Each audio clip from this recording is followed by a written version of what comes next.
મુખ્યમંત્રી ભૂપેન્દ્ર પટેલ આજે નર્મદા જિલ્લાના નાંદોદ તાલુકાના રામપુરા ઘાટે નર્મદા ઉત્તર વાહિની પંચકોશી પરિક્રમા ખાતે સવારે પહોંચ્યા હતા।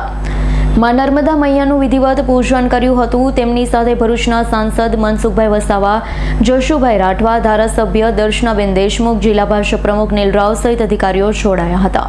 ત્યારબાદ તેમણે રણછોડજી મંદિરની મુલાકાત લીધી હતી, દર્શન કર્યા હતા અને ગુજરાત વિકાસ યાત્રાધામ બોર્ડ દ્વારા આયોજિત કાર્યક્રમમાં ઉપસ્થિત રહ્યા હતા। પરિક્રમાવાસીઓને મળ્યા હતા, તેમના પ્રશ્નો સાંભળ્યા હતા, ઉત્તમ સુવિધા આપવાનો પ્રયાસ કરીશું। આવતા વર્ષે વધુ ઉત્તમ સુવિધા પરિક્રમાવાસીઓને મળશે તેવો ગુજરાત સરકારનો પ્રયાસ રહેશે તેવું જણાવ્યું હતું। વ્યવસ્થાનું નિરીક્ષણ કર્યું હતું। માં નર્મદાની પૂજા અર્ચના કરી શહેરાવ ઘાટ સુધી પગપાળા પરિક્રમા પણ કરી હતી। ઉલ્લેખનીય છે કે પરિક્રમાર્થીઓ શ્રદ્ધાળુઓની સુગમતા અને સરળતા માટે ગુજરાત સરકારના પવિત્ર યાત્રાધામ વિકાસ બોર્ડ અને નર્મદા જિલ્લા વહીવટીતંત્ર દ્વારા અનેકવિધ હંગામી સુવિધાઓ પરિક્રમા ઊભી કરાય છે। ઉત્તર વાહિની પંચકોશી નર્મદા પરિક્રમના માર્ગમાં નર્મદા નદીના શહેરાવ ઘાટ, રેંગણ ઘાટ, રામપુરા ઘાટ, તિલકવાડા ઘાટ આવ્યા છે, જ્યાં બોટ જેટી, ડોમ, પંખા, light, barricading, changing room, CCTV camera, senior citizen માટે બેઠક વ્યવસ્થા, પાણી વગેરેની સુવિધા પૂરી પાડવામાં આવી છે। પુણેથી વધારે પરિક્રમાવાસી દેવે જણાવ્યું હતું કે દિલ્હીમાં નરેન્દ્ર, ગુજરાતમાં ભૂપેન્દ્ર, મહારાષ્ટ્રમાં દેવેન્દ્ર ત્રણેયનો સુશાસન હોવાથી ઉત્તમ સુવિધા લોકોને મળી રહે છે। ચાલુ વર્ષે નર્મદા પરિક્રમાની ઉત્તમ सुविधा गुजरात सरकार करी है, ते माटे हूँ सौनो आभार मानु छूं।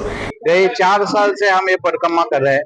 मैं पुणे महाराष्ट्र से हूँ और हमारे साथ ये 7 स्वयंसेवक राष्ट्रीय स्वयंसेवक संघ के हम हर साल आते हैं। ये चौथी बार उत्तर वाहिनी परिक्रमा में आए हैं। हर साल कुछ ना कुछ नया देख रहे हैं, अच्छा देख रहे हैं।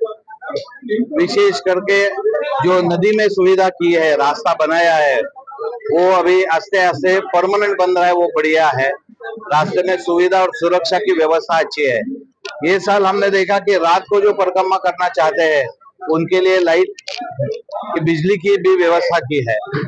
अभी हमने माननीय मुख्यमंत्री जी को एक सुझाव भी दिया है कि वडोदरा से तिलकवाड़ा आने तक थोड़ा तकलीफ होता है, तो वहाँ की जो लोकल ट्रांसपोर्ट है अपनी, वहाँ स्टेट ट्रांसपोर्ट बसें है, उसमें थोड़ी सुविधा बढ़ाए और थोड़ी पब्लिसिटी वहाँ करे तो यात्रियों के लिए सुविधा होगी।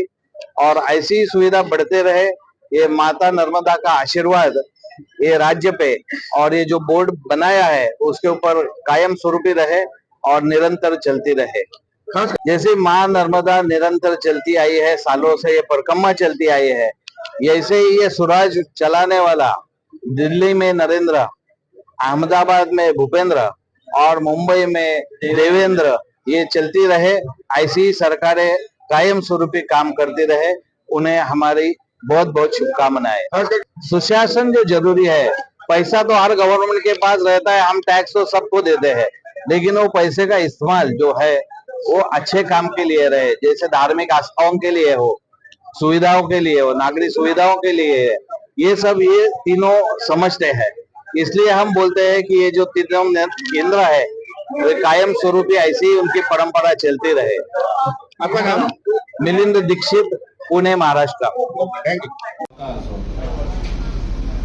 આમ તો કંઈ બીજું કહેવાનું નથી। માં નર્મદાને અમે પૂજા અર્ચના કરી છે અને તમે પણ પરિક્રમા કરીને આવ્યા છો, તો ગુજરાતની દરેક જનતા વતી આપણે બધાએ પ્રાર્થના કરીએ માં નર્મદાને કે બધાની સુખ, શાંતિ અને સમૃદ્ધિ વધે। આપણે નર્મદા માતાની અને એમના અવતરણથી ગુજરાત તો કેટલું હરિયાળું થયું છે આપણે સૌ જાણીએ। નર્મદાના આવવાથી આપણા ગુજરાતમાં જે પાણી અને પાણીની જે તંગી વર્ષો વર્ષ રહી એ બધી તરત વડાપ્રધાનશ્રીએ એની વ્યવસ્થા જે વ્યવસ્થિત રીતે કરી નહેરથી છેક કચ્છ સુધી લઈ ગયા છે। એ ખૂબ સુંદર આયોજન, જેને કહેવાય કે નરેન્દ્રભાઈએ લાંબુ જે કહેવાય ને કે આગળનું વિચારીને બધી વ્યવસ્થા। એમ નર્મदा માતાજીની પણ તમે પરિક્રમા જે કરી રહ્યા છો અને એ પરિક્રમામાં તમને કંઈ પણ હજુ એમ લાગતું હોય કે આવો નાનો મોટો સુધારો કરવો જોઈએ। આ ખૂબ મોટી આસ્થાનું કેન્દ્ર છે અને ભારત દેશના ખૂણે ખૂણેથી અહીંયા આ યાત્રા કરવા માટે બધા આવતા હોય છે। હમણાં મને મહારાષ્ટ્રથી આવેલા એક પરિક્રમા માટે થઈને એક પુસ્તક લખ્યું છે એમણે. એનું હિન્દીનું એમણે મરાઠીમાંથી હિન્દીમાં ટ્રાન્સલેટ કર્યું અને એ પુસ્તક હમણાં જ મને આપ્યું. એટલે દેશમાંથી બધે આખા દેશમાંથી અહીંયા આવતા હોય છે. તો દરેક દેશવાસીઓને ભારતના દરેકે દરેક નાગરિકને પણ સુખ શાંતિ અને સમૃદ્ધિમાં આપે એવી આપણી પ્રાર્થના. અને તમારામાંથી હવે કોઈને કંઈ કહેવું હોય તો કહી શકે છે કે ભાઈ હજુ આવું કંઈ વ્યવસ્થા કરવાથી હજુ લોકોને ફાયદો થાય ને વધુને વધુ લોકો અહીંયા આવતા રહે. દીપક જગતાપનો રિપોર્ટ, આજ9 ન્યૂઝ, રાજપીપળા. અમારી તમામ માહિતીથી અપડેટ રહેવા માટે જોડાયેલા રહો S9 ન્યૂઝ સાથે.